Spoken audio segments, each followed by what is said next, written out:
There you are now. You're very welcome along to OTB AM. It's Ger Gilroy and Eoin Sheahan here with you until about 9 o'clock, maybe a little bit later. Because it's the internet, we can go as long as we want, right? That's true, yeah. There's nobody bustling in to get us out of here. Not yet, anyway. Someday we're going to be here all the way until like noon, and then we'll just keep going, and it'll be a rollover into the next day. It'll just be 24 hours of non-stop wall-to-wall World Cup coverage, considering we're all going to be here in Dublin next summer, and we'll just be able to watch the matches, and we'll do Gogglebox World Cup. The room would get a bit sweaty, wouldn't it? It would, but that's the way it's always been, isn't it? But people could bring us stuff like coffee. The coffee machine was broken this morning, so I'm actually predicting that this show is going to be a little bit flat compared to normal. Yeah, it's a Monday morning kind of regular in this place, the coffee machine being broken. It's something we're just getting used to, because obviously I used to come in the afternoons and it would be kind of fixed by then. So kind of wait till 11 o'clock for a good cup of coffee in this place now. You sound like one of those West Ham players that David Moyes is so shocked at that, other people fix this. Now it's up to you to actually learn how to fix it. Yeah, I'm a prima donna completely. I'm going to take the Andy Carroll approach and just actually kind of preempt the fan anger and just say, maybe you guys shouldn't leave the coffee machine turned off. Maybe you guys need to get a little bit better at fixing the old coffee machine. I'm sure that'll do very, very well. Like, I'll obviously get booed whenever I kind of leave the studio on a day-to-day basis, but it's a good technique. West Ham, of course, back in all our headlines, back in our hearts because of David Moyes. Yeah, one of the stories of the weekend. Actually, let's tell you what's coming up on the show today, because we've got a really good show for you. Andy Dunn's going to join us in studio a little bit later on to talk about look at that fancy new graphic. Rugby with Andy Dunn's coming up after we take you through the story of the return of Paul Pogba. Andy Mitten was at that game. It was also at the West Ham game, so we'll talk to him about David Moyes, very familiar with the Moyes scenario there as well, and what West Ham can really expect from Moyes over the next while. I'd like to hear from West Ham fans about whether or not they think David Moyes has anything left at this stage. Tony Pulis looks like he's going to be sacked. That's one of the other main stories coming out over the last 24 hours or so. And then Cora Staunton is going to talk to us just before we finish up today. Obviously heading down to Australia to play in the AFL, but not until Carnacon are knocked out of the club championship, and it turns out they're not going to get knocked out because they're through to the final. Yeah, it's a really good team, a couple of other county players in that squad as well, so they've got the firepower to probably go all the way, and I'm wondering if Cora Staunton is just thinking in the back of her mind, come on, if I'm going to actually make it over here, I need to get down there straight away. Yeah, this wasn't part of the plan. Alright, let's take you through the newspaper headlines. Most of the newspaper headlines obviously obsessed.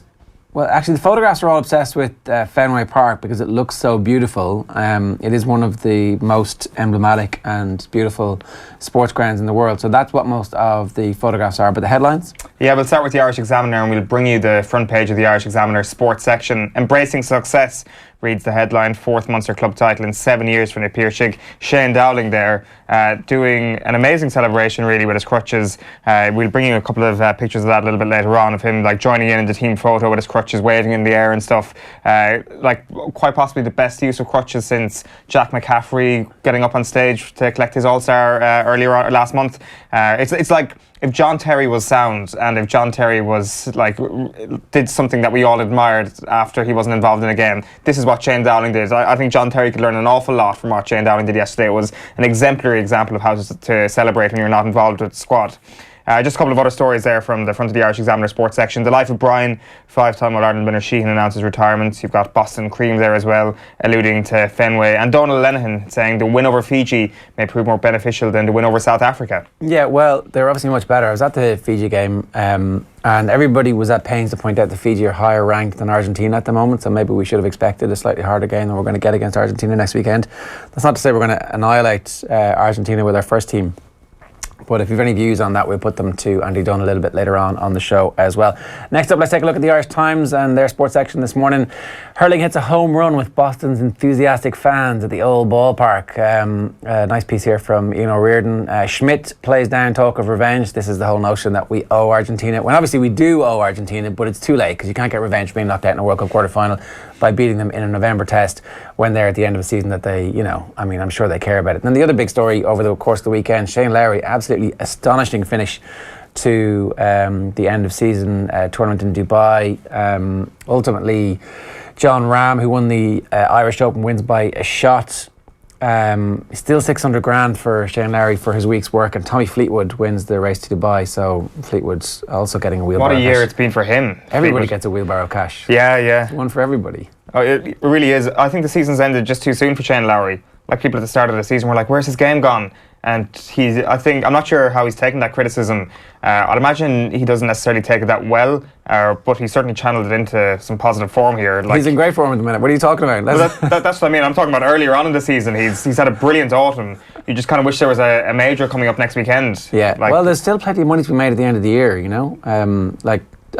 There was a tweet from Justin Rose's camp.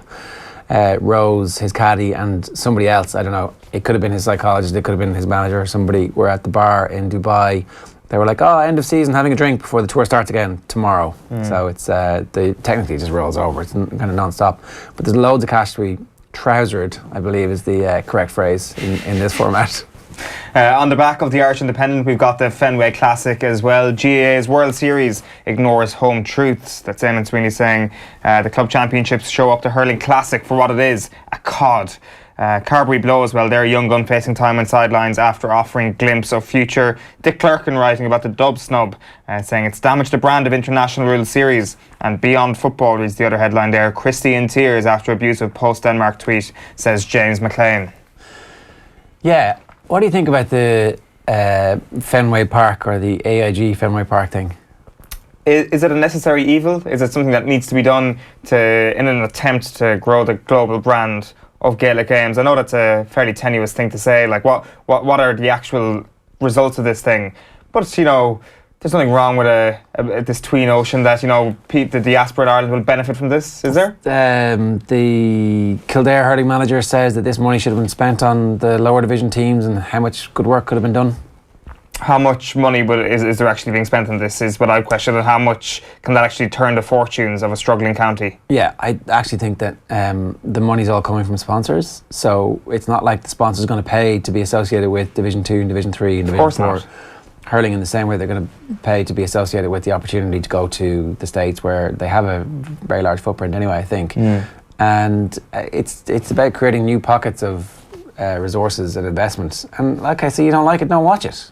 Yeah, like I don't think the GAA is on the breadline to the extent where we have to question this thing and row everything in and like really tighten the purse strings. Like they're talking about the expansion of the international rules, so not the expansion, playing a game in the United States now as opposed to just playing it exclusively in Australia or exclusively in Ireland. That certainly sounds to me that this idea of playing games on foreign soil is just going to grow over the next couple of years. I don't necessarily see anything wrong with it. Like I can see where Cian O'Neill is coming from there when he says that, but Kildare hurling manager was Joe Quaid. Oh, the hurling manager. Yeah. But at the same time, there's no exact figures, as you say, with the corporate elements that are supporting this support to their hurling. Everybody wants to go to Boston or Chicago or wherever it is.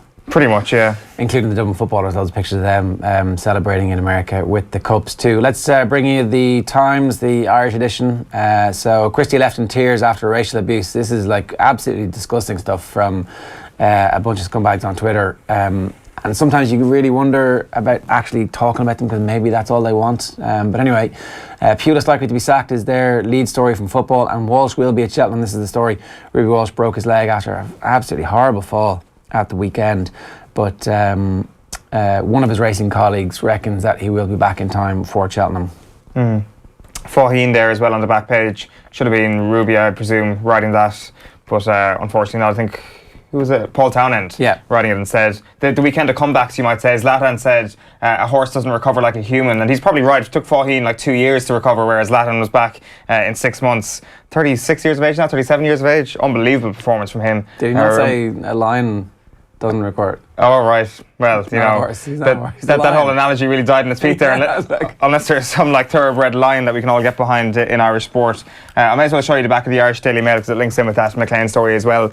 You cowards, reads the headline. McLean furious, Christie targeted by online racists. And there's a picture there of the gang in the Piershig as well after becoming kings of Munster yet again yesterday. The other headline there, which is doing the rounds on the back of the sports pages today, is Joe Schmidt. His quotes regarding Joey Carbery. He says time is on our side with regards to the young out-half. Yeah, that's about whether or not he should ask Leinster to play him at 10. He said he doesn't have the power to do that, which is actually good to hear. But anyway, here's the Sun. All is not rosy. This is the story about Danny Rose is fuming at being left out of the Spurs squad for Saturday's North London derby defeat.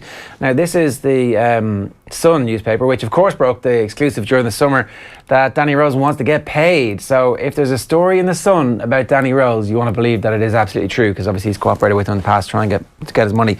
So he was dropped by Pochettino at the weekend. and seems to be being punished a little bit for looking for his value. Ireland will come back stronger. This is James McLean, obviously Irish PFA International or Overseas Player of the Year. I think overseas is we still like the fact that you were once one of us, but you're not one of us anymore type things. And that's it. Lions, Lat, I'm Miracle Man. That's his I'm a lion, not a man, not a horse, no matter what Eoin Sheahan says. I know. Sickening reads the back of the Irish Daily Star. We can bring you that now. McLean slams vile Twitter abuse. And Christie was in tears after being told to go play for Jamaica. Flawless Faugheen returns in style there as well. Plus Barrett pleased with Pat. That's Dublin's Shane Barrett. Taking a lot of positivity from yesterday's AIG Fenway Hurling Classic as the Pat Gilroy era got underway in Boston. You've also got Moyes blasting his flops and Baggy's Michael swoop. Michael O'Neill could be on his way to West Brom on a €2.2 million a year deal.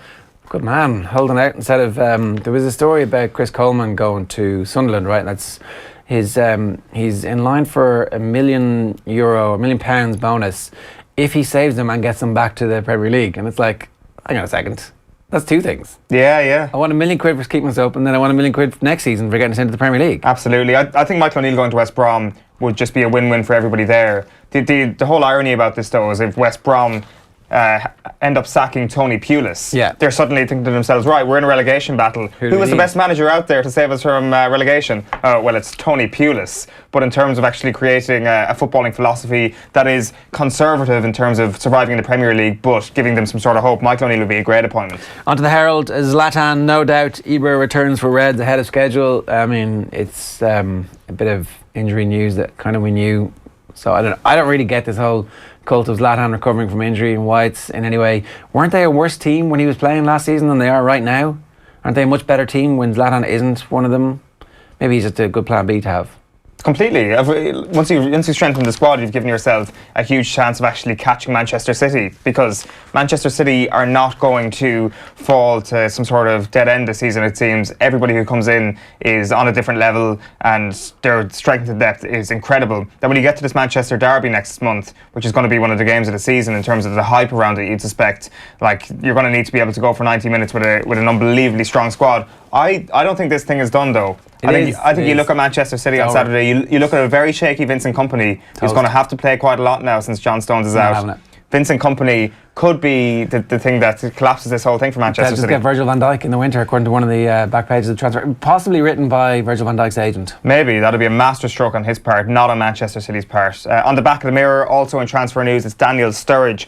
I'm a star striker, get me out of here. Sturr wants Anfield exit to keep his Russia dream alive. It's an exclusive there by Darren Lewis as the marksman seeks game time. And also with the Moyes quotes there carried on the back page. Our big name players did nothing, they let the club down again. And online abuse stung Cyrus is the other headline on the back of the Irish Daily Mirror. Yeah, so that's you through the newspaper headlines this morning. As ever, if you're just watching us on Twitter, don't forget you can get us on Facebook.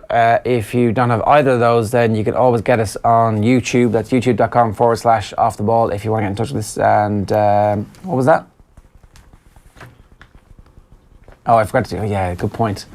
There's a very strict running order at the start of this show, right? Which every day I completely forget, because normally when you're doing radio, it's like there's a computer in front of you, and when you kind of get a bit brain dead, you just look down at it. But here, you've got a screen right here. It's all in our minds. It's true. It is. There's a screen right there.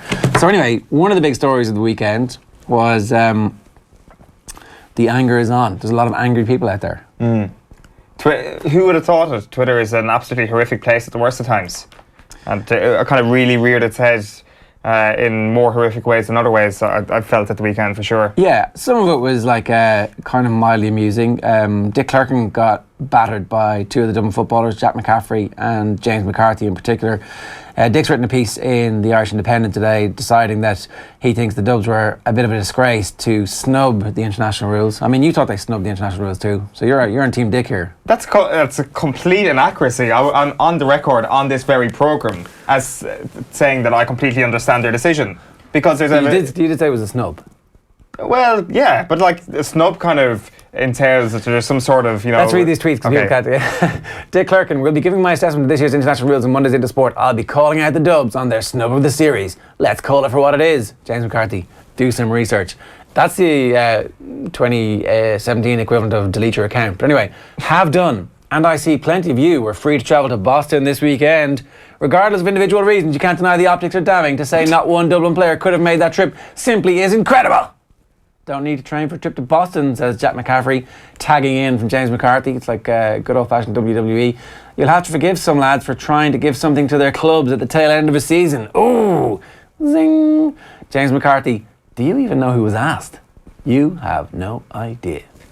And then there was another back and forth where Dick goes, so let's just get rid of all this back and forth and ask you, are you happy that there were no dubs on it? Are you comfortable with that? Jack McCaffrey said, totally comfortable. It does take a remarkable moment for this to occur, but I'm completely on the Dublin player side in this one. Like, it is a snub, but a snub isn't a bad thing. Like, some people might construe that as like, oh, they're like, screw you to the international series and they hate representing their country.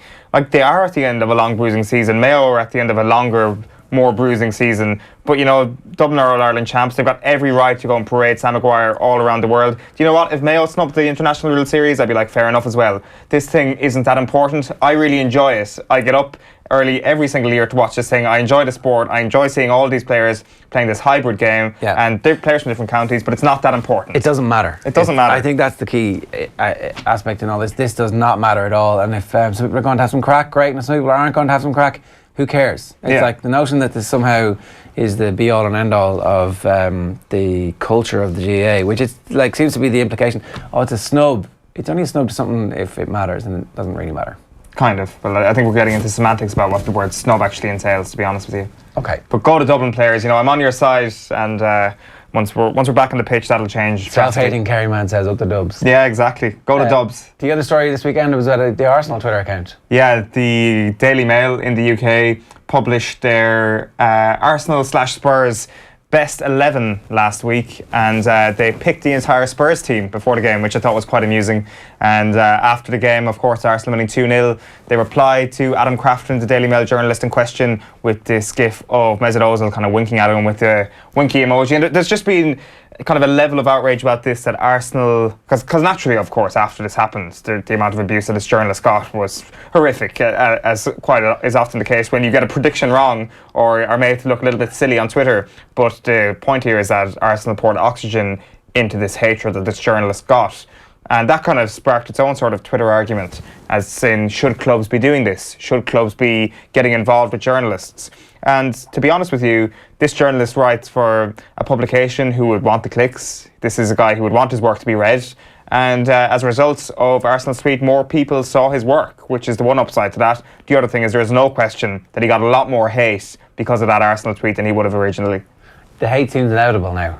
Like, the way you phrased it, I can't even remember now what you said, but it was like, of course he got a load of... Because it's Twitter. But and Twitter used to be good crack. It used to be, yeah, but it's certainly a place where hatred it's like a petri dish for hate. Just pop a little bit in there and it'll grow like hugely over the course of a weekend. I know they took away the blue tick of one of the neo-Nazis in the US recently, which was a good step, by Twitter. Yeah. Other than that, it is still a hotbed for pretty horrific stuff, and if you read too much into it, you're not going to go very, very far. The journalist there says he doesn't take any of that stuff to heart, but says as a future warning, clubs should not be doing it. That Nomark, who was tweeting the racist abuse at Cyrus Christie, still has his tweets up as well, so Twitter obviously not really on top of that kind of stuff. Let's have a look at some Zlatan here.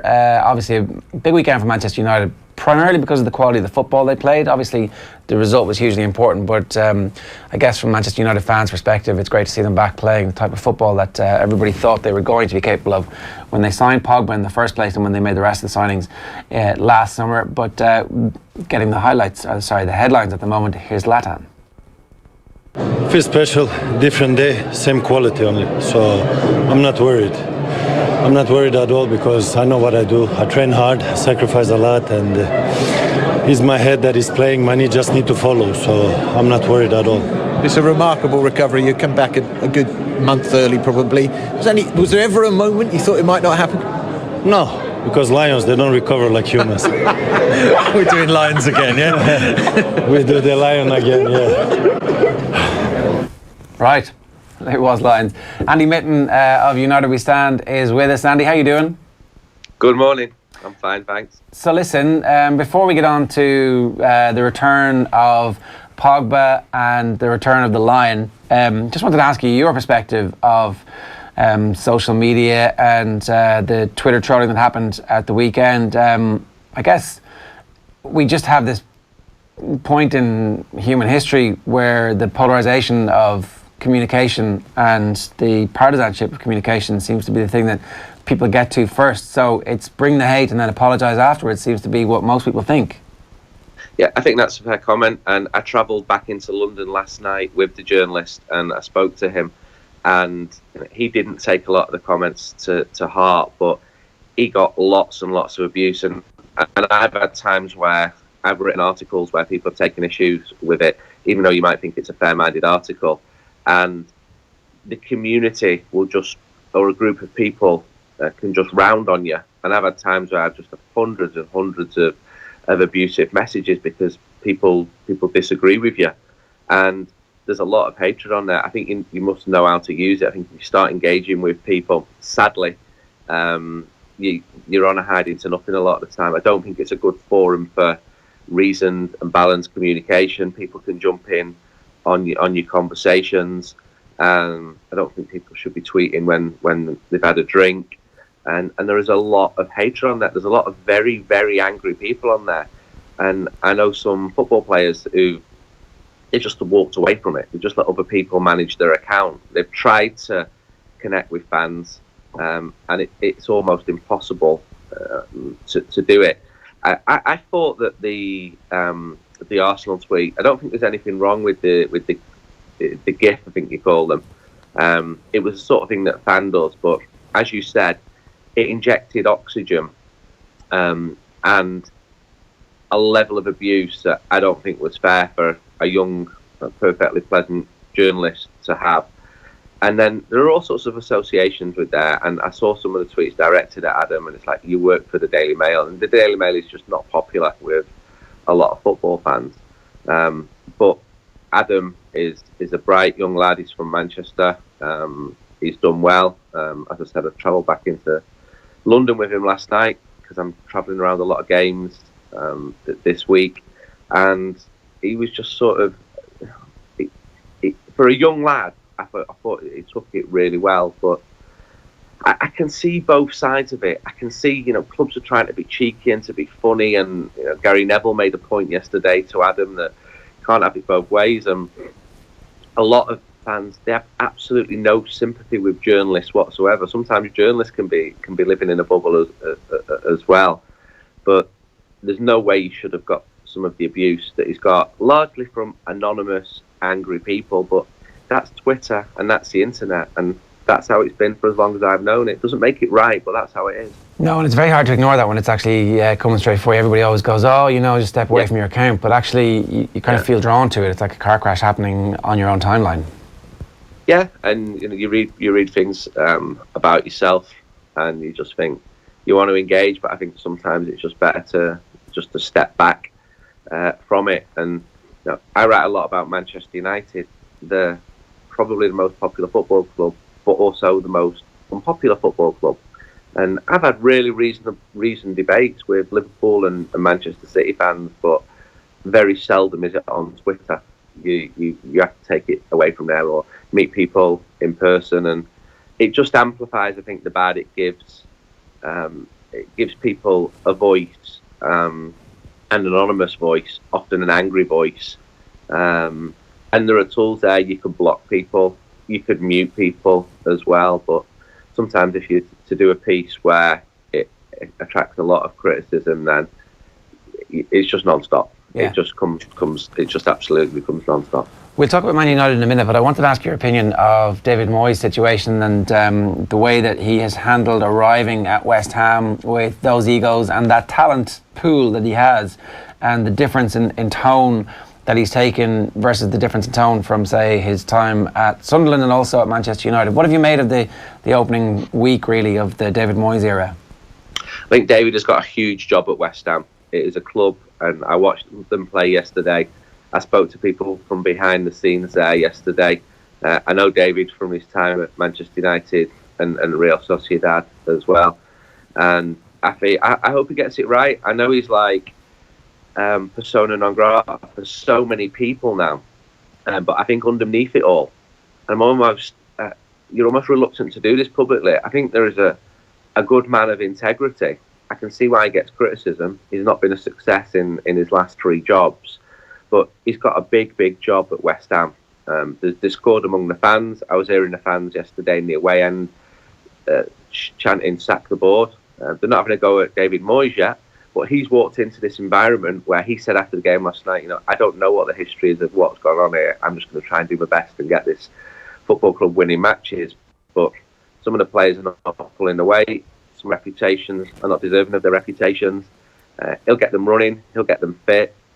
He's made a good impression with some of West Ham's staff, but he's got a really tough job. And while the board were getting it in the neck yesterday, that'll be David Moyes. If 4 or 5 weeks down the line, West Ham have not won a football match. I think we've got some talented players there, but I think he's got a really tough job. And by chance, I'm also going to watch them play on Friday night against Leicester at their home, a home which isn't popular with a lot of their supporters. And it just shows how quickly things can turn around in football. I remember watching West Ham last season with Payet. They came to Old Trafford, they did really well. And Bilic cut a really impressive figure after the game, and I thought, he's a man who's going to do well in football. And a year later, you've seen the West Ham players, and they just don't look bothered. They're just nowhere near good enough yesterday against a Watford team who had lost their 3 previous matches. So there has to be a significant improvement there, and David Moyes has got to get that improvement out of the players. I think it's going to be really tough for him. The other thing that was very noticeable yesterday, Andy, was just the clarity of game plan that Watford had. Whereas if you contrast that to West Ham, it seemed that there was no clear game plan. The players didn't know what they were actually set out to do. Now, that's acceptable, obviously, early on in the new regime. But what is the David Moyes philosophy, and how does he put his print on this West Ham side? Well, if you ask Man United fans what his philosophy is, they'd probably not be able to give you a very clear answer, because they saw a lot of mixed evidence, some panicked decisions, some last-minute decisions, some horrendous defeats. A game against Fulham where the philosophies just seem to be throw as many crosses into the box as possible. I think you're right to praise Watford yesterday. I'm not sure how long they're going to keep hold of their manager. I suspect he'll go to Everton. It's a shame for Watford. But Hughes was very good for Watford. I think Tom Cleverley's having an excellent season at Watford. There were good goals yesterday. There was action at both ends. That said, West Ham had three pretty good chances. Andy Carroll is getting a lot of stick. I didn't realise what the backstory is there, and I don't think David Moyes did as well. But he's getting a lot of stick from his own fans. And I speak to footballers, and they say if you're getting stick from your own fans, it's just about the worst place you can be as a football player. Moyes is still getting to know those players. He's been with them a week. He admitted that last night, and as you say, if he's not getting the wins, then it's going to become a real problem for him, because he wasn't a popular choice, let's be honest, from the start. People are saying, well, wait a minute, you're the man who took Sunderland down, who was sacked by Real Sociedad and Manchester United. Now, the Manchester United job, people can allow for that, because I think it would have been difficult for anybody, but all that good work that he did at Everton, and he did a lot of good work at Everton, that seems a long way away at the moment. Let's talk about Manchester United, and obviously we played the clip earlier of Zlatan comparing himself to a lion. Far more important, I suspect, for Manchester United's long-term ability to compete is the return of Paul Pogba, and the team just looked like a different, more exciting team from the one before the international break. Is it too simple to suggest that Pogba injects confidence into the group? What happened? I think if United had beaten Chelsea by 4-1 or Manchester City, then there'd be more conviction. And you could back that statement up more strongly. But you're right, excitement. It was a really good day at Old Trafford on Saturday for Manchester United fans. The team went behind. Newcastle United, if you want to talk tactics, they got it spot on at the start. Rafa Benitez, tactically, he had Manchester United's defence floundering. They deserved the lead. They could have gone 2-0 up. But Paul Pogba, the man you mentioned, he was the driving force as Manchester United went up through the gears, got 2 goals before half-time. There were lots of good balls going into the box. There was a good variety of play. There were moments of individual brilliance. The one from Pogba, which led to the equaliser, where he went past Hayden, put a lovely ball into the box for Anthony Martial. And Pogba was the most influential player on the pitch. And it showed what United had been missing. Ander Herrera, Juan Mata, the players who've been playing in Pogba's absence, they're not as good as him. And that's one of the reasons why Manchester United have been struggling. And the last 6 weeks have not been good for Manchester United. They've not been scoring enough goals. They've lost two of the league matches, having previously remained undefeated. So, A, Pogba's an individual talent. B, he's the main man in the dressing room now. The younger players look up to him. He sets the balance. He brings the smiles. Jose Mourinho, as you might have gathered, doesn't always do that. And it was a really good game of football on Saturday. You know, Manchester United were much more dominant in the second half. There were good goals. There was good spread of goals. It wasn't just Lukaku hitting 4. It was a much better game than the 4-0s against Swansea and Palace and Everton earlier on in the season. And walking away from the ground on Saturday, fans were so much more confident than they had been. But it's only one win against Newcastle United. The Manchester United's record against the top teams is pretty abysmal under Jose Mourinho. And fans are watching how well Manchester City are playing. That derby's looming now. There's an away game at Arsenal in a couple of weeks. Manchester United had to win on Saturday. And they did do, but they really needed to. But it was really good to bring back Pogba. And then Ibrahimovic, I'm not sure how much of a part he can play, but just to add pressure to Lukaku, who'd not scored in 7 games, will be a big factor. Marcus Rojo, who was an important defender last season, he's back as well. Fellaini's back. Manchester United, or at least Jose Mourinho's early version of Manchester United, are back. It's the 7th time this season, Andy, that Manchester United have scored 4 times in a Premier League match. I'm just interested in this relationship between Lukaku and Ibrahimovic. It's obviously the first time we've seen them play together. And from what I'm hearing, Ibrahimovic came straight on and told Lukaku to get out to the right-hand side. Was that kind of like in kind of a light-hearted fashion, or do you think that this might be the way this actually will happen going forward when some games might be in the melting pot when Zlatan is coming on? He's a great player to bring off the bench. I also watched closely as he came on. And for the first minute, it was neither of them playing up front. It was Juan Mata as a centre forward. I thought, what is going on here? And then Mata sort of dropped back in. And I'd be surprised if they both played together. I think they've got to have a good relationship. And I think they do. They've both got huge egos. And they wouldn't be alone among strikers being like that. But to go 7 goals without a game, even though Jose Mourinho was satisfied with Romelu Lukaku's performances, strikers need goals, and Mourinho said that after the game. But he'll be pushed all the way. Ibrahimovic will still think he's not just the best player at the club, but in the world. That's what motivates him. That's what helped him come back from a very, very serious injury in good time.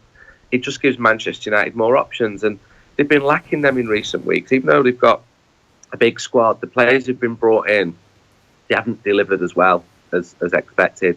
There are still problem positions at Manchester United. Left back is probably the biggest one, and yet Ashley Young is doing really well. He puts a lovely cross in, and so that the team is finding its way at a really important part of the season. I think Manchester United have got more games in the next 6 weeks, twice as many games as they had in the previous 6 weeks. Expectations are higher. Another 6th place finish will not be good enough for United. They're expected to challenge for the title, finish in the top 2 or 3, do well in cups, do well in the Champions League. They are doing well in the Champions League. Manchester City look a level above everybody at the moment. But I spoke to some of the players and people close to the club over the weekend. They genuinely feel that if they can beat City, that gap's down to 5. We've got all those games against over Christmas. If City starts to stumble, then that gap can close in no time. It all seems very improbable given how well Manchester City are playing at the moment, and one wouldn't be stunned if Manchester City were as convincing in the derby and beat United as well as they did last season at Old Trafford. But I don't blame Manchester United's players for having belief either. They've certainly got belief in each other, and they certainly have it in the manager. Even though the manager might not be the most popular man around the club among the players, he's still got a lot of backing. Just a quick note on the defence, Andy, because it's the first time Manchester United have conceded at home in the Premier League season. Dwight Gale, of course, with the goal. But how crucial was Phil Jones's absence in that? Because you'd imagine if he's back, they're potentially the best placed team to actually keep Manchester City scoreless in a game this season. Yeah, Jones has been really important this season. I think he's played in just about every Premier League game. He's a player for domestic matches, domestic league matches. Doesn't tend to play in Europe. Jose Mourinho likes him. He does pick up too many injuries. I worked out last week. I think he's had 11 in his time. 11 different types of injuries in his time since he joined Manchester United. I spoke before the game on Saturday with David May outside the ground, former defender himself. And he was saying how much Jones's positioning has improved. Eric Bailly's faster, but he's raw. He still makes mistakes. I don't see a Vidic/Ferdinand partnership there, but I think Jones is a very good defender. The big issue with him is avoiding injuries. So if he can come back, what happened with England last week really annoyed Jose Mourinho. But if Jones can come back, you've got another option there with Marcus Rojo, who's a good central defender. You can play a 3 at the back or the 4 at the back. Then Manchester United's defence can continue to be as good as it has been, not conceding goals. Andy, great stuff. Thanks a million for joining us. Thank you very much. Andy Mitten there, the editor of United We Stand, and also just very well connected with the Man United hierarchy. And so when he's saying that Mourinho's not the most popular man around the club, that's kind of a little interesting tidbit to consider. How far along the arc are we? Like, does the Man United arc get delayed a bit because it's actually really only this season that we start thinking of him as somebody who has full power and the playing staff that he wants, or is he actually in year 2 of his 2.5/3 year? Are we near the midpoint of the Mourinho at Man United? I think so, yeah, because the outlier here is Manchester City. I mean, United, we'd all be heaping praise on them if Manchester City weren't one of the greatest teams the Premier League has ever seen, potentially the greatest team the Premier League has ever seen. And I'm confident that this thing isn't done yet, that like Manchester City can still be caught because of John Stones' injury at the weekend. But also, like, you look at just how happy Zlatan and Pogba are and how happy everybody is as a result of them being back. They're definitely looking like they're enjoying hanging out with each other. So there is the results from the weekend. Big win for Liverpool. They beat Southampton by 3-0. You called it here. They said they had to win it at the weekend. Leicester 0, Man City 2. I thought that was going to be one of those games where both teams score and Man City win. But Bournemouth beat Huddersfield 4-0. Harry Arter with a goal there.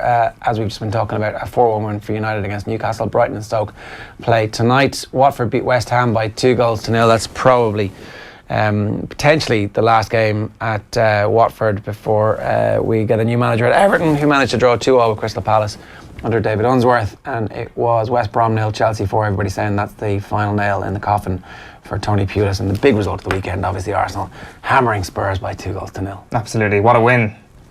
The top 4 race is on. Let's talk about the weekend's GAA. A reasonably interesting weekend in terms of the club action.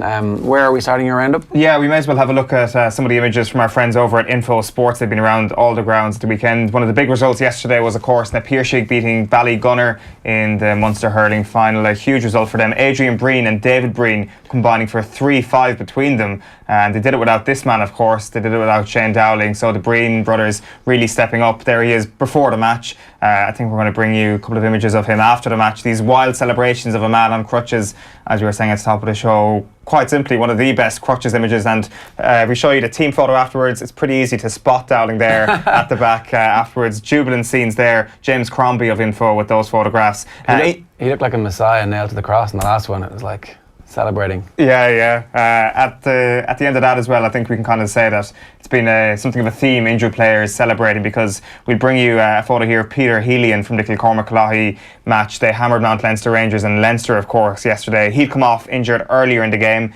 Brian Keane snapping that one. He's also the taker of your Renaissance painting of the GAA weekend. So much stuff going on there. Hard to know, actually. I think there was a couple of casualties in terms of red cards there. Meanwhile, there's the Poznan. It's Oisin Kennery there who was taking the pictures for Coola as they beat St. Martin's. They're one of the best travelling supports, I guess, the Coola supporters. Con O'Callaghan, obviously a man in high demand. Here he is accepting a selfie. And for some reason, our own Shane Stapleton seems to garner some level of interest after these games. Here he is signing a young fan's shirt. Meanwhile, in the football, Cavan Gale scored a goal in the 6th minute of injury time yesterday as they beat Derry Gondely to progress to their first Ulster final for 40 years. It's probably the happiest warm down you've ever seen. They're going on to play Schlottneil, of course, in the Ulster final. There hasn't been a Cavan side in an Ulster final since 1995 when Ballybor made it. The Gaelic Games weekend, though, started off in Perth, Ireland facing Australia in the second test of the international rules. The series, I think, really ended in a draw. Australia, of course, won on points, but by winning both matches. Go on. But there was no clear winner in what we all care about, aka the actual fights. The big one there at half-time, encouraging signs after Joel Selwood gave, I think it was Chris Barrett, a shoulder in the head early on. We thought, yes, the violence might be back, and then this broke out, and it allowed us to think wistfully back to 2006 when things went absolutely mental. So there's the scenes at half-time. It looks like one of the Irish lads is pushing one of his teammates' arses to get him further in, as opposed to actually, pulling him out or punching someone. It's good mauling technique. It's absolutely key to like a full 30-man brawl. The highlights, that was at half-time. Every player involved, I think. So we're going to give that one a good 7 out of 10. But the second half really was played in a sickeningly clean fashion. Not really one scrap to mention. I think there was one incident where Aidan O'Shea is pinning his man to the ground, but that's all we got really. There was no real nostalgia moment back to 2006. The Fenway Classic, of course, was the other kind of hybrid game.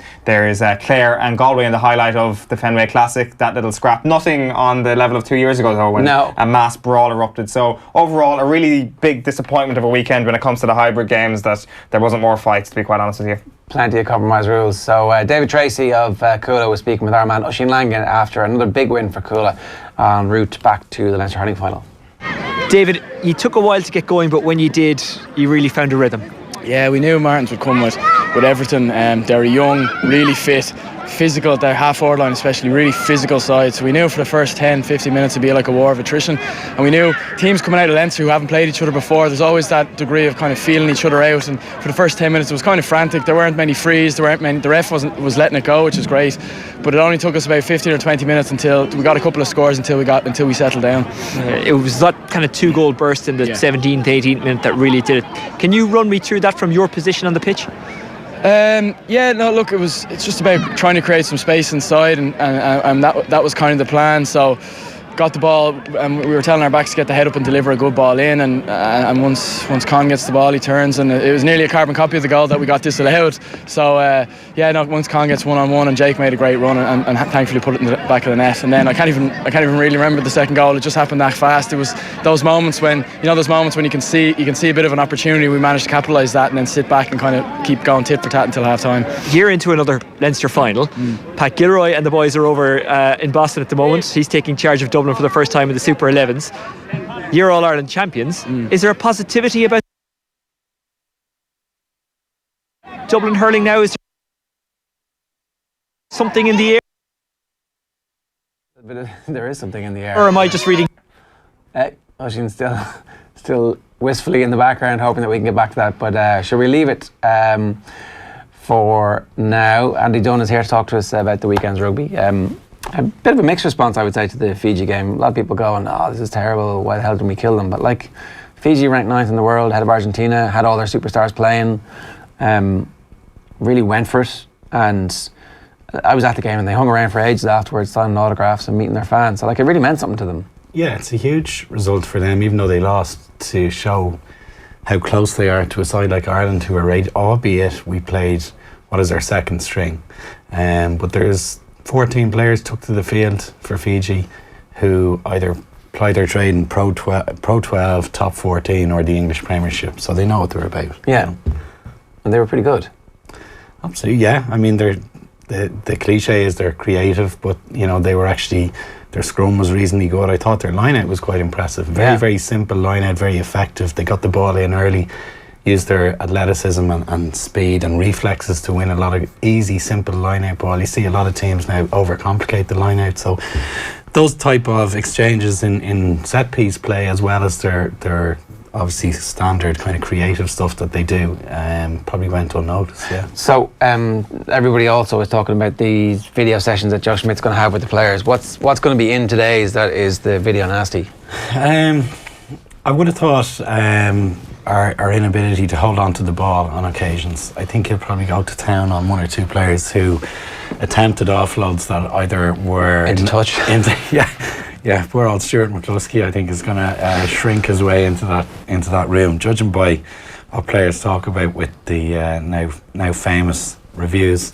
But I'd also like to think he will encourage guys to look to do that when it's on, because if we go back to that Argentinian defeat in the last World Cup, we lost to the Argentinians because they passed out of the tackle, and they were able to break us down in a very simple way by doing that. It's not an area with the least amount of offloads in the last World Cup, in terms of the home nations, so it's something he probably needs to encourage as well, so hopefully he won't go to town on him too much in that video review. Yeah, how do those video reviews go from what you've heard? Like, is it kind of a lot of one-to-one basis? Is it kind of a group chat with the video, or how does it work? From what I gather, he'll have no qualms just singling out a mistake and just asking a player, how did what was he thinking? In front of everybody. In front of everyone, yeah. Maybe some slow motion to really make the toes curl. Yeah. But I think he's doing it ultimately. I don't think he's doing it to hang anyone. I think he's doing it to affect a change and improvement. And it is, I mean, I think as far back as was it Kevin Heffernan started doing video analysis for the Dubs in the 70s, and it's not a new thing, but I do think it's a very effective way to learn, because in front of your peers there is nothing worse than watching a mistake in slow motion or being asked why you did the mistake. So yeah, let's talk about some of the positives. Who stood out for you? Who are the players who are going to be looking at that game going, yeah, I did well? I suppose starting from the forward pack, Andrew Porter, I think he's a great prospect. He has moved from loose head to tight head, which is notoriously difficult task, because your scrummage, the requirements of the scrummage are very, very different, and to do that change at international level, I'd imagine is twice as difficult again. But he's got real potential. He's played for UCD in the last 2 or 3 seasons of the All-Ireland League at club level, and he's a super player around the field. Very, very dynamic, very good ball carrier, and he's got very good handling skills. But you probably don't see that at stepping up a level against the likes of Fiji, because the demands on him with the scrum are so big. He was probably so tired, I would imagine. Just to get up and try and contribute around the field was probably a step too far. But I would say in 1 or 2 years' time, when he's got used to that, he could be a real dark horse for the next World Cup. Is there any benefit in sticking him in the team next week as well, to go, look, that was Fiji, but this is Argentina, and actually we're trying to cheat time here to make sure that we have much greater, like, we know Tadhg Furlong's going to be that guy probably for the next 10 years, but having someone to replace him who's of equal standard, or even to push him on and training. I would hazard a guess they won't do it against the Argentinians, because they're just so good at scrummaging, and it would, I think, probably be a bit unfair from an expectations level to throw him in. And if you get hammered, it's a physical or psychological setback. Absolutely, and I suppose you talk about developing the ecosystem within the squad. You want to make sure a young guy like that has confidence, and he's probably going to have a lot of confidence after Fiji. If he was to sit on the bench and maybe come off the bench for the last 15 against Argentina, he's probably going to be walking on air by the end of the November internationals. So. Yeah, it's. I wouldn't probably throw him in the deep end next week, but it's certainly a big plus to see a guy like that behind, what is probably one of the best props in Europe, if not the world, at the moment. There was a lot of expectation about him just because of his talent, and to make that step, like, obviously, it suggests that we're starting to get to a point where we're managing our squad properly. Because you look at Andrew Conway, for example, man of the match in the game, and Conway has to leave Leinster to get the game time for Munster, and kind of needs a couple of things to happen at Munster. Like, Felix Jones kind of has to get injured and retire before he starts getting game time too. But you'd hope that we're starting to get to that point where the window for the Andrew Conways doesn't shut, and we keep them in the system, and we start to reap the benefits when they're 25 to 28. Absolutely, yeah. I think, I suppose what you're talking about is how strong our squad is now. How many realistic or viable options have we who can start a Six Nations game or a World Cup game? And I think that's growing steadily. I read a lot of stuff yesterday that I think was probably overly negative in saying, these guys aren't going to put pressure on the incumbents. But where do you can't win, you can't lose. Like, we've got to throw guys in, and we've got to learn from the previous World Cup. We've got to allow guys time to bed in. And the Conway example. He's been really impressive, I think, in the last few weeks.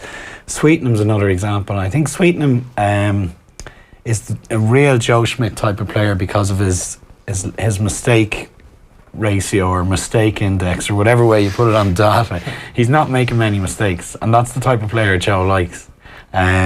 He's not probably, I mean, he did everything was asked of him. He tackled Nadolo every time he had the opportunity. The only time Nadolo got around him was when Nadolo used very subtle skills. And he actually grubber kicked and collected again. It was no fault to Sweetenham's. But those type of players coming through are a huge boost for the squad, yeah. The other thing about it as well is you refer to some of the negative criticism that the team got, but it is essentially the second string team. Like if we have a so-called hybrid team going into the Argentina game, like those new players will suddenly benefit from having some of the best players in the world around them, particularly in the pack. Yeah, absolutely, yeah. I think the one, I suppose the real bad news from it is Carbery's broken arm. If we were going to pick a hybrid side against Argentina, I think it would have been lovely to see Carbery get a chance to play outside Conor Murray, because Johnny Sexton would not have been happy. No, sitting on the bench going, what? No, but I think I mean, I'm sure Joe would have communicated to him. I think I think that would have been a good opportunity to see him in okay, he played against USA in his first start, Joey, back in June, and was well documented, difficult day out. Through 2 intercepts, was it? Yeah. But he really looked the part for stages of the game against Fiji. It would have been nice to see him in that kind of hybrid type, close to first team, close to second team selection. But he hasn't played outside Murray, and I think that makes a big difference for a 10. Marmion was one player on Saturday who I felt probably didn't step up to the plate. In terms of his ability, he's one of these players. He's an excellent rugby player, but is he an excellent scrum half or game manager? I'm not sure yet. His execution in terms of box kicks, some of his choices around the ruck. Can you get better at that stuff? Oh, you can, yeah. I mean, it's very similar to playing out half as well. Ollie Campbell used to always say you need at least 3 80 minutes in a row in a half-back position, certainly in a decision-making position on the field. 3 80 minutes in a row before you've even settled into first, second gear, and got some level of comfort with directing people around the field. It's very difficult to go into an executive decision-making part of the field and be comfortable when you're getting 20 minutes here, 20 minutes there. So certainly I think Marmion could improve, but in terms of how he directs the team, it's not quite on a level with Conor Murray at the moment. I think he's lost a little bit of ground to Luke McGrath as well. I'm not sure, is that fair to say? Like, it seems that the gap is already there between himself and Conor Murray, but then he put him into a Joe Schmidt system and the gap is widened again because his box kicking isn't up to scratch. Yeah, I think it is fair and true to say it. Yeah, I would say it's very clear now that Conor's first choice. I would say Luke's a clear-cut second and Kieran probably third, even on the back of that performance, unfortunately for him. Carbery's broken arm probably throws up more questions now for the Six Nations, but obviously Ian Keatley is next in line, and he's doing a pretty solid job anyway. Not easy kicks in the situation. No, they weren't. You can't just gloss over that. No. And he's consistently doing that well. What about Carbery's place kicking? Because obviously it has been a bit of an issue, and I guess it's an issue because he doesn't do it in games that often. So what, like, obviously you fix that by spending hours and hours with the kicking coach, but you kind of need to ask Leinster, could you mind letting him take some kicks there, lads? Would that be alright? Well, the alternative is just get on with it and stop focusing on the fact he doesn't place kick. Stephen Larkham has 120 caps for Australia as an out half and never took a place kick in his life. And nobody had a problem with that. Bowden Barrett has an awful success rate. Nobody's a problem with that. I mean, if we try and make Joey Carbery like Johnny Sexton, we're going to fail. And I don't see why we have to make everyone a prototype of Johnny Sexton. So get Conor Murray to take the kicks, or get someone else to do it. They're all international players, and I think people tend to focus on, okay, he's hit a post, he's missed. Who says he has to take the place kicks in the first place? He can do things nobody else can, and let him at it. Yeah, that's pretty radical though, right? Like, well, yeah. When you think it's international football as well, you'd like to think there's at least 2 or 3 guys, although I can't name any off the top of my head. But at any provincial level, there's got to be guys who are also going out and practicing their place kicking. I do think it's uniquely well, it's not uniquely Irish, but it's certainly Northern Hemisphere that 10 has to place kick. Yeah. Because down in the Southern Well, the Hemisphere, French would obviously have 9s who would have kicked. 9s, 15s, centres, you know. I think it's something that we probably just need to take off his shoulders and allow him play the type of game. I mean, I think some of the calls where he got injured or where he nearly got knocked unconscious just before that, I think they were the same calls on repeat that, I mean, he sliced them open with that play. It's the Sexton loop play, and it was superb. And he managed to convert the line break into a score, which is harder again to do. It doesn't always convert. The Sweetenham try. Yeah. But he then recalled it and called it again. And I think there was an element of trying to replicate what Johnny would do in those scenarios. Whereas if he'd have just read it himself, used his own instincts, I don't believe he'd have called those things. I think we need to give the guy a bit of freedom to express himself within what is the team structure. Maybe take the place kicking duties away from him, and we could reap the rewards. Is there something about the number 10 jersey when it comes to Ireland that just leaves itself much more open to big hits? I think the way the game has gone, I think it's not just Ireland. I think that channel now, your 10 has to be a super defender. He can't be the old speed bump that he used to be in the past. I think your 10 has got to be pretty brave and physical, and teams are going to attack that channel a lot, certainly that 10-12 channel. So I don't think that's just an Irish worry or concern.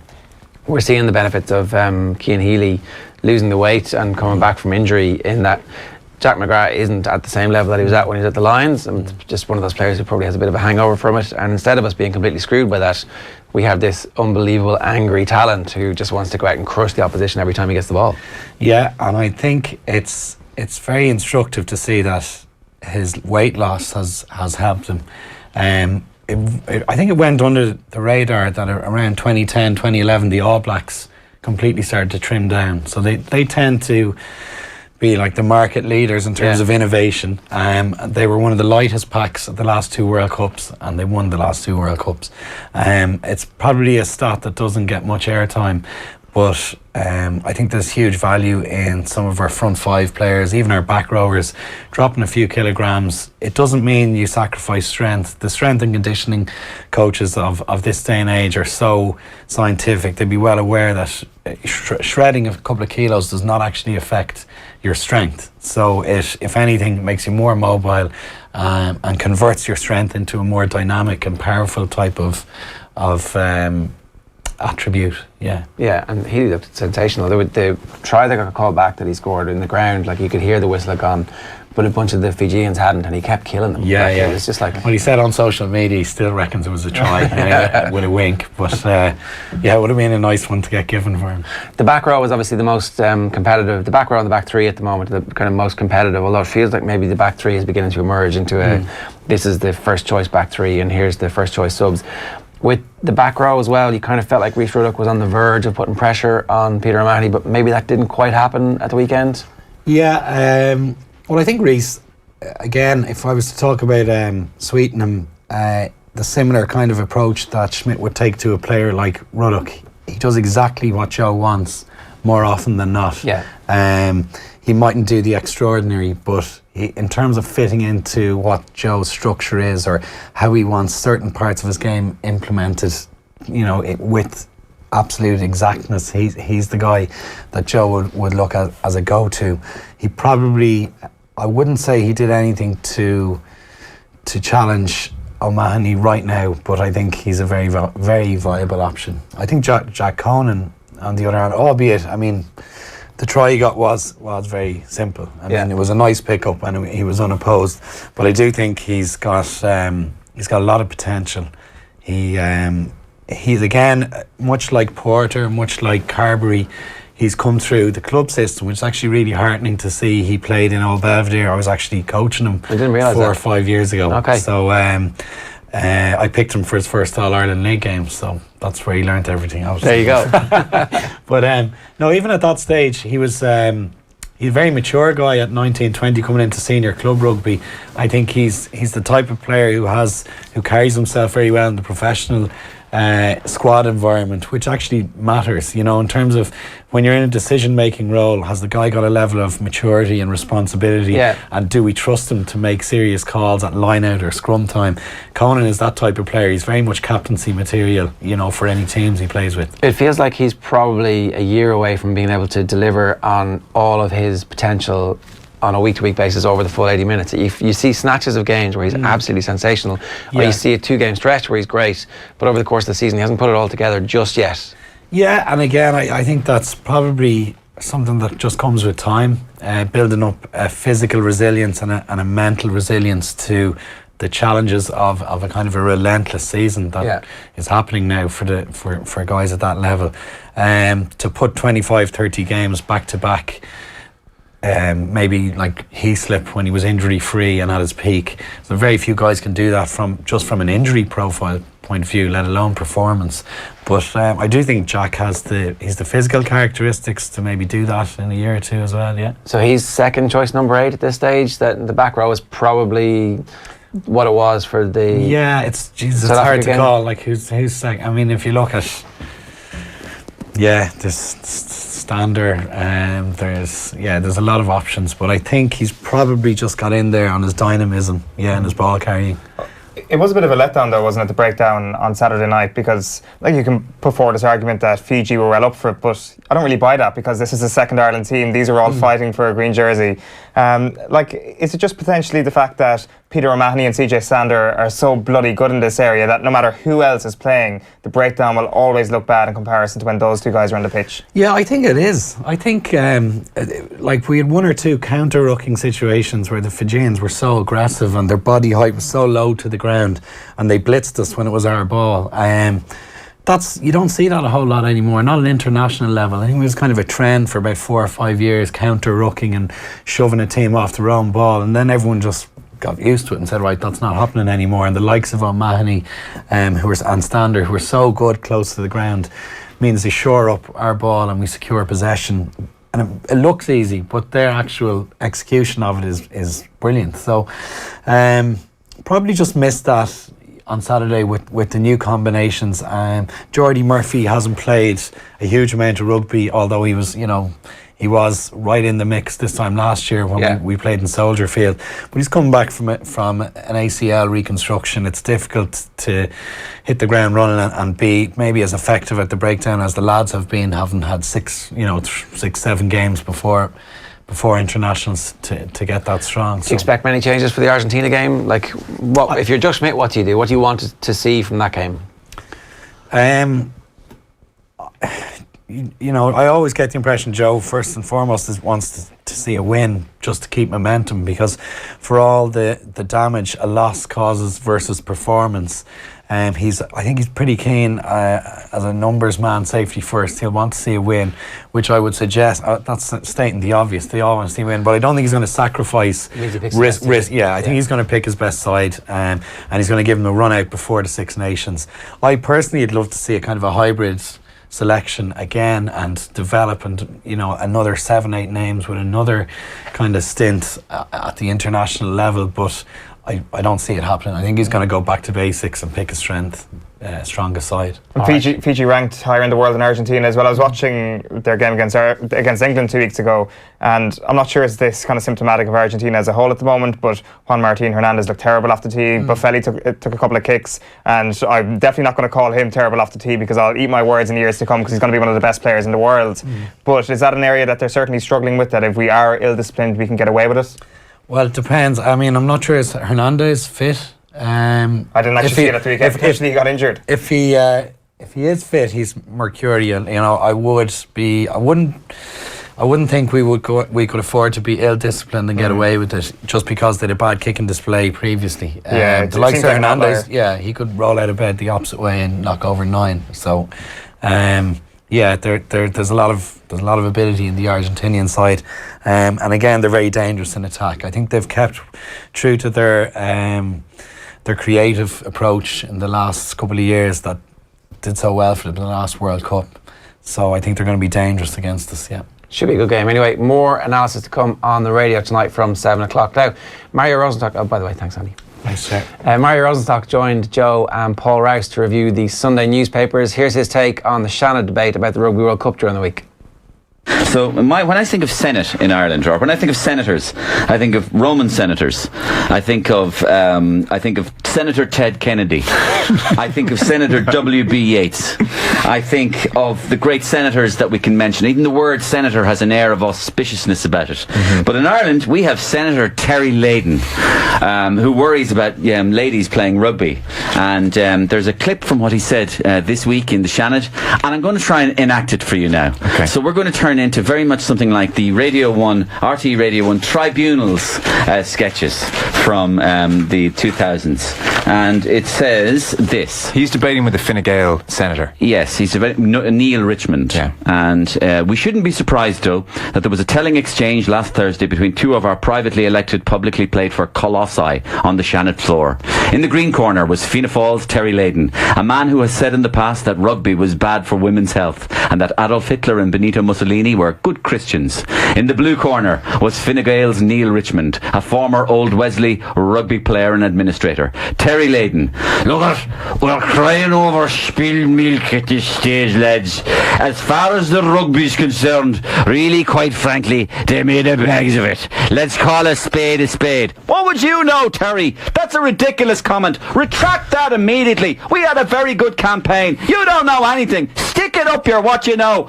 I'll tell you one thing. When we were in power, we could negotiate for world events. Bailouts, is that what you mean? That went real well, Terry, didn't it? I've got Scottish connections. I wouldn't lose the Scottish vote, and I wouldn't lose the Welsh vote. What kind of amateurs do you send out anymore? They wouldn't negotiate a piss up in a brewery. Send a letter to the IRFU. That's great support for rugby. I'm not concerned with it, what it is, as long as it's held in Ireland, whether it's rugby, soccer or football, as long as the women aren't playing. It does explain the inability to win friends and influence people.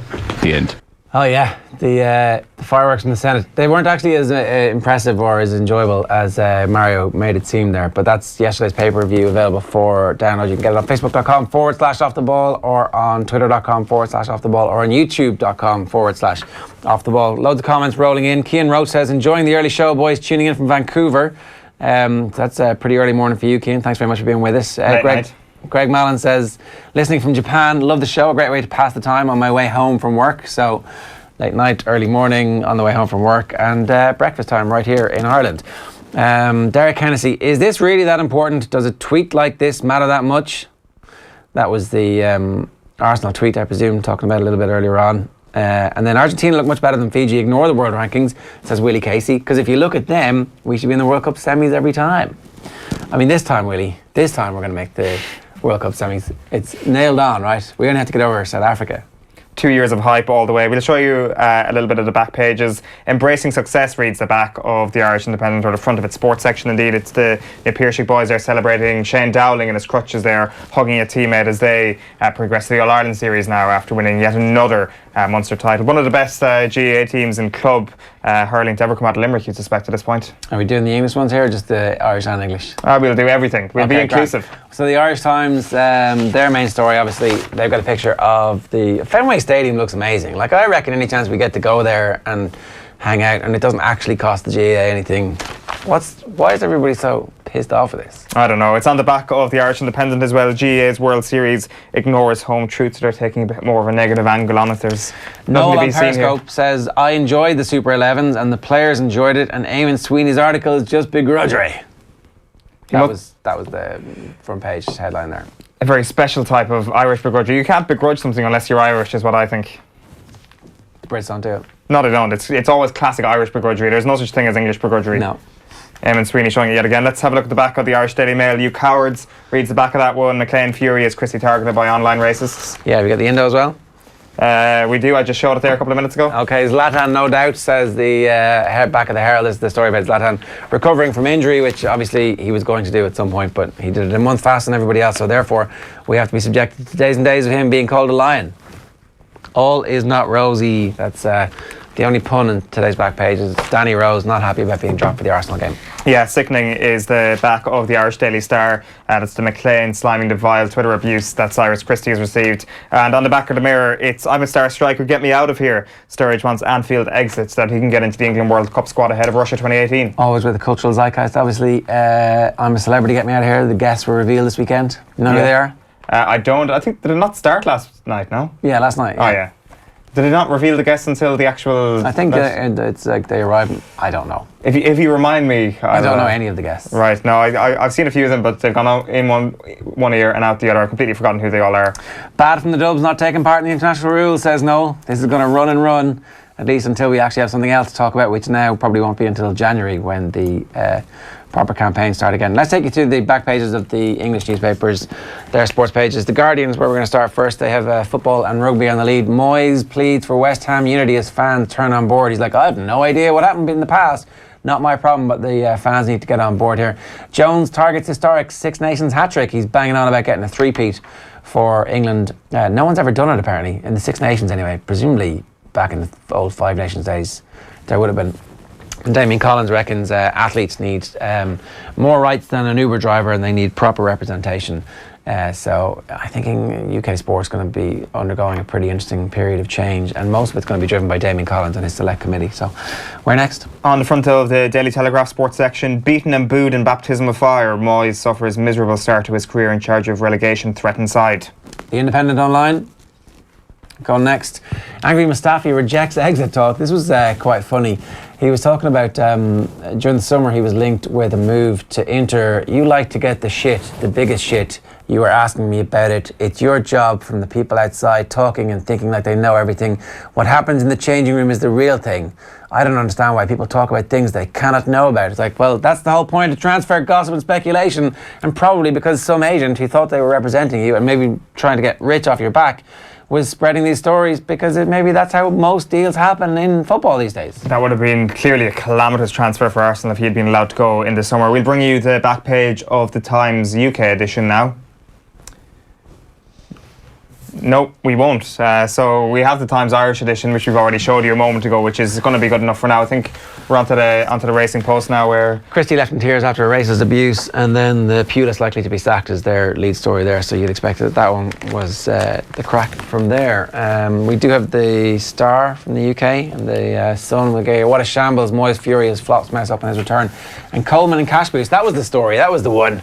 He's getting £1 million for saving Sunderland and getting them promoted. That's not a good deal, Chris. Whoever is your agent needs to do better. You should be getting £1 million to keep them in the Championship, and then an extra $1 million to get them promoted next season. Roy Keane did it. He turned away a relegation side into Championship winners in the same season, no? 4 games into the season. Yeah, that's true. Maybe 5. And, yeah. Let's have a look at the Sun, the UK Sun. That all is not rosy, and the Mirror in the UK goes with I'm a star striker, get me out of here as well. So exactly the same as the Irish one. It was definitely worth the exercise of showing you the UK version. There you go. Speaking of heading to Australia, Cora Staunton is on the line. Cora, you don't actually want to be going getting out of here too soon, because at the minute you're in the midst of another run to the Club All-Ireland football final. Congratulations. Yeah, thanks a million. Yeah, looking forward to it now. Obviously body's tired and mind is tired. But looking forward to it. Meant to be gone to Australia last week, but it's a good complaint, so then, stay here in Ireland will be for another few weeks. And are they very understanding of the fact that actually you've got to stick around for the club?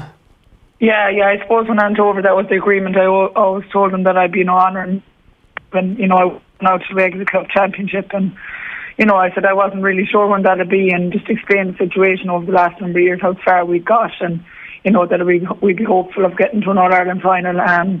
So yeah, no, they've been very understanding. We start pre-season actually today over there. So I've meant to go out since last week. So I'll go out when Club Championship is finished. Hopefully, it'll be the 3rd of December. I won't roll on for another week into a replay. But yeah, no, they've been very understanding, and I'll do extra work, I'll do extra training over the Christmas period while we have a little over there. All the rest of the girls do. It sounds great, but it also sounds like all of a sudden your Christmas break is a bit ruined. Yeah, but I know, and they're obviously understanding as well that, I'm coming off a long season here, probably going, so I'll be coming off nearly a 12-month season, so, I'm not either, that's... But, you know, most of my work it's and stuff like that, so I won't really make a lot. But I'd be out there for Christmas anyways, you know, if I'm flying over Ireland, I'm not going to be later. So, you know, it works well. It'll just be a couple of extra sessions over the Christmas, and as I said, it'll be all missed. Yeah, we'll give you a call back there, Cora. The phone line's not great. It probably would have been a better phone line if we'd actually got you in Australia. That's the way the phone lines work at the moment. St. McCartans, who they beat yesterday, managed by Ryan McManaman. All right. Yeah. So I wonder, was there any underhanded tactics there from the McCartans? A bit of sledging. Yeah, well, of course. Tyrone, we're not accusing Tyrone people of ever being... well, Ricey has fessed up that he was engaged in a little bit of sledging. Yeah, it's interesting to hear Cora talk about that move to Australia, because she could essentially be playing for 12 months straight, even longer than 12 months if her club goes on a run again next autumn, because I think she's planning to come back and play for Mayo next summer. The AFL season just ends just in time for the start of the inter-county season, so she'll miss the league, of course, but she could be back playing championship, and if they go all the way again to the final, that's a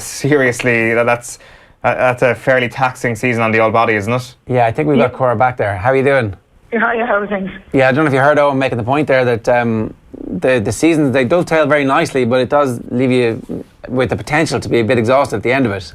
Yeah, that's probably the biggest worry for myself, that the body will hold up. You know, I suppose I'm going from a 11, 12-month season now into pre-season over there, and probably have to work probably for the next 4.5 months. So it's gone probably from an 11-month season maybe to a 16-month season. But, you know, they're very professional over there. You know, they're not going to overwork. As I said, most of my work will be done on skills.